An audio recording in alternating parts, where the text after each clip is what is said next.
Patogenia de la lesión glomerular y mecanismos de daño.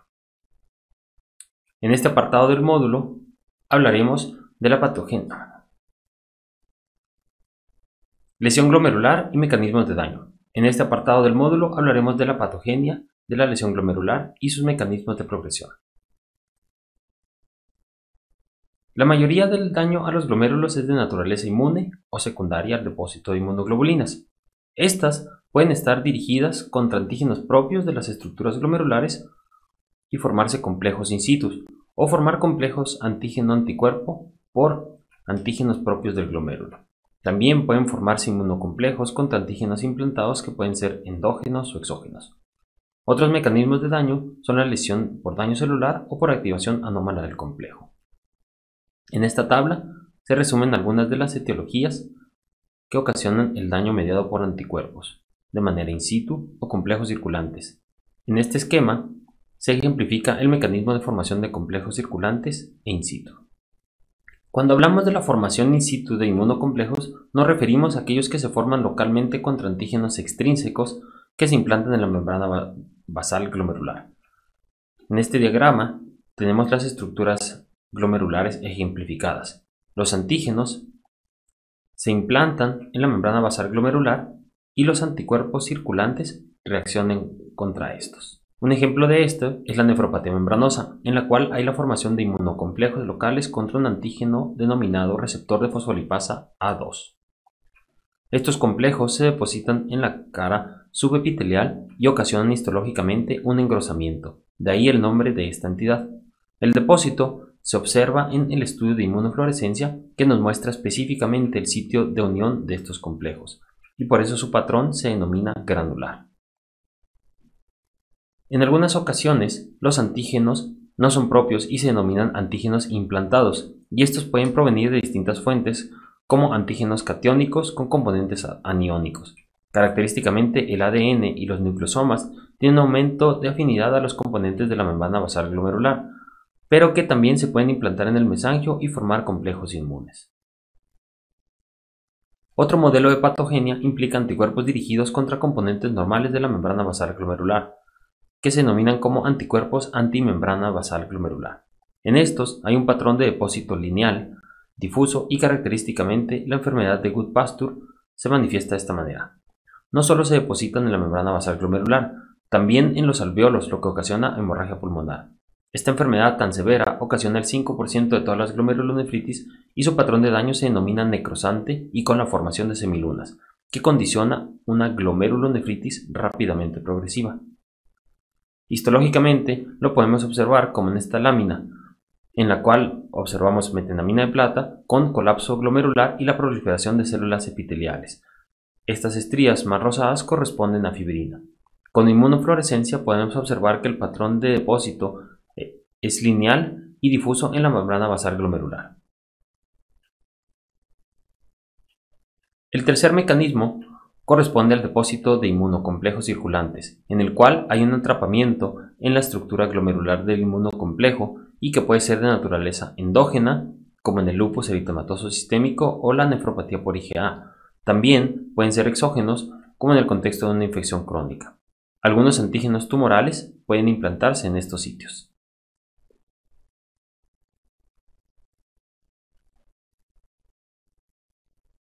En el diagrama observamos los inmunocomplejos que se depositan en la membrana basal glomerular. Esto depende de las propiedades físico-químicas del complejo, así como de los factores hemodinámicos. Algunos antígenos microbianos frecuentemente involucrados son los antígenos de la superficie de la hepatitis B y C, también el treponema y el plasmodium.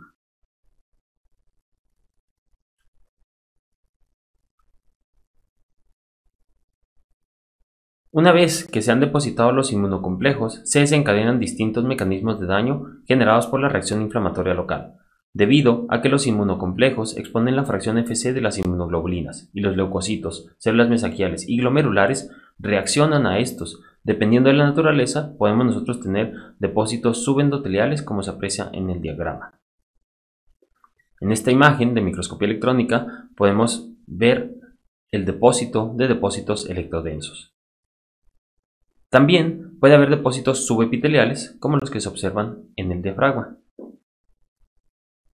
En esta microscopía electrónica se aprecia la formación de jorobas.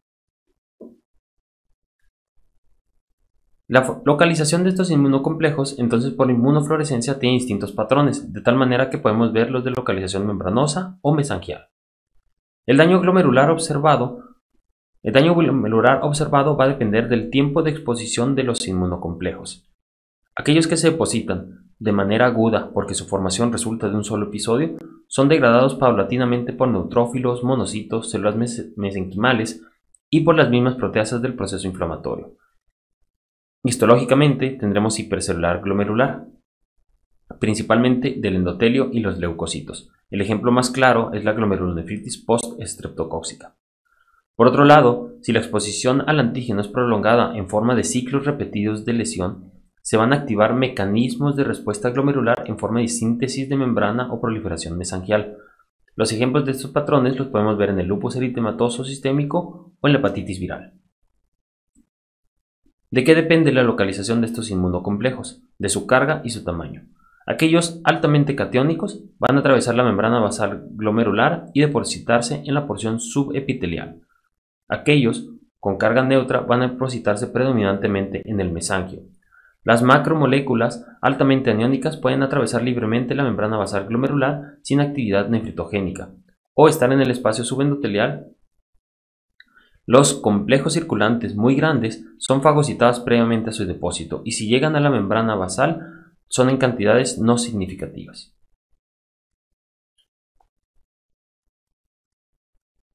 ¿De qué depende que haya una respuesta inflamatoria al depósito de inmunocomplejos? De su localización, de tal manera que aquellas enfermedades que tienen depósito predominantemente subepitelial o epimembranoso no tienen contacto con la circulación y por lo tanto hay una respuesta inflamatoria escasa.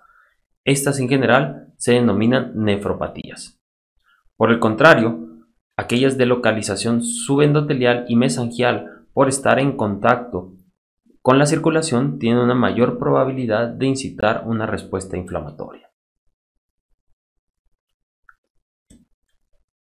En resumen, las glomerulopatías resultan del tipo de antígeno y complejo inmune formado. Las características de estos afectan la localización y la respuesta inflamatoria que incitan, y dependiendo de su evolución podemos tener distintos patrones de daño. Existe evidencia que el daño celular, principalmente en modelos experimentales, puede estar involucrado. En estos modelos, los linfocitos T sensibilizados son la causa del inicio y el mantenimiento del daño. La evidencia a favor es la activación después de la exposición a antígenos, la remisión posterior a la depresión linfocitaria y el inicio de la enfermedad posterior a la transferencia de linfocitos T de ratones con la enfermedad. Sin embargo, no hay mucha evidencia de que este mecanismo se presente en humanos. Por otro lado, la vía del complemento se ve involucrada en el conjunto de enfermedades denominadas microangiopatías por C3, dentro de las cuales se encuentra la enfermedad por depósitos densos, previamente conocida como glomerulonefritis membranoproliferativa tipo 2. Los efectores de la lesión glomerular son tanto celulares como solubles. Dentro del componente celular tenemos neutrófilos y monocitos que se activan por el complemento o por la unión a la fracción Fc. Estos al activarse producen especies reactivas de oxígeno y eicosanoides que dañan directamente al glomérulo. También los macrófagos y linfocitos liberan citocinas vasoactivas que amplifican el proceso. Las plaquetas liberan eicosanoides y las células del mesangio inician una respuesta inflamatoria. Por otro lado, los mediadores solubles son el complemento que funcionan como quimiotácticos y efectores del daño. Los eicosanoides liberados a nivel sistémico y local, las citocinas como la interleucina 1 y el factor de necrosis tumoral alfa liberados por los linfocitos. Las citocinas, en especial los factores de crecimiento, inducen proliferación mesangial o el factor de crecimiento transformante beta que inicia la producción de colágeno y puede culminar con glomerulosclerosis. Por último, la fibrina está involucrada en la formación de semilunas, en especial cuando entran al espacio de Bowman. La lesión de la célula epitelial es un evento que ocurre en las enfermedades glomerulares primarias y secundarias, que puede ser también de etiología inmune o no. De manera general se denominan pocidopatías y la manifestación de este daño es la proteinuria. Histopatológicamente podemos observar cambios como fusión de pedicelos, vacuolización o desprendimiento. Una forma de daño al podocito es la glomerulosclerosis focal y segmentaria. Los podocitos son un tipo de célula terminal sin capacidad proliferativa, por lo tanto, el daño secundario a nefropatía diabética o glomerulosclerosis focal y segmentaria son eventos que se manifiestan con proteinuria. Otras causas pueden ser alteraciones en las proteínas del diafragma, como son mutaciones en la nefrina o la podosina. Estas pueden dar lugar a un síndrome nefrótico pero congénito. La progresión del daño glomerular depende de distintos factores como la intensidad, el tipo y persistencia de antígenos, el estatus inmune, la edad del paciente y la predisposición genética.